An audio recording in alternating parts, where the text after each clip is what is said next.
If you know us, you know we're cheap and that we like our dairy products. That's the reason we got into all this.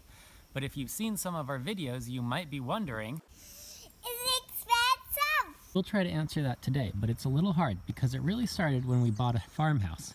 It came with some property and a very large barn. The property was also fenced and cross-fenced, which helped a lot. But we also found out that it matters a lot what kind of neighbors you have. This tractor, for example, was mostly a gift from one of our neighbors. We also have other neighbors who don't mind questions about cow injuries, timing for cutting hay, and so forth. What about the real money? Well, that's a good question. The manure spreader that you're sitting in did come with the house, but it needed all new wood and hardware, and so that was about $80 for the wood and another $15 for the nuts and bolts. Hey David, what's the loader made of? Shut down scrap wood. Fuel, and the hydraulics use oil at about the same rate. $100 for a John Deere number 5, a lot of time to put it together. $5 for the wood for the board, $30 in teeth and various other hardware costs listed below, and some scrap wood for the board. Values. $200. Well, this doesn't count. Everyone's got one of these. So last year's video, you saw that our tarp idea didn't work quite as well as we wanted to, and we lost a little money on tarps and pulleys there.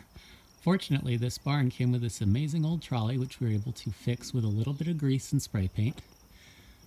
We were able to find some hay forks in Seattle for $70, and that came with this hay spear. We have a little bit of money in things like the scale.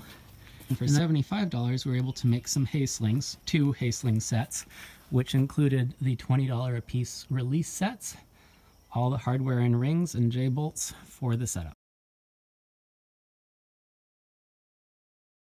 $1,000, another $1,000, plus some very nice people from church who let us use their horse trailer to get them here. $50 AI fee, including the $25 straw, not including the very expensive shipping.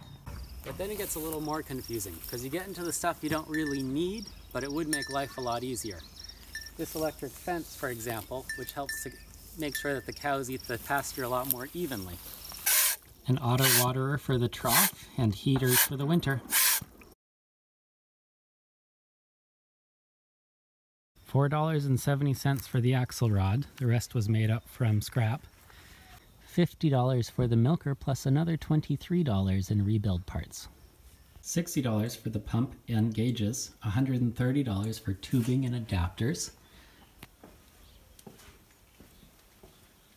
$8 for a regulator, and the stanchion came with the place. $5 for the teacups and another $40 for enough iodine to last us years, $20 for materials to make our surcingle,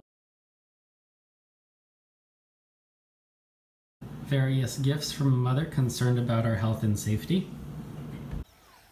Of course, it's a lot more time than it's really worth, but we enjoy it because we enjoy the work, and especially because we get to work as a family.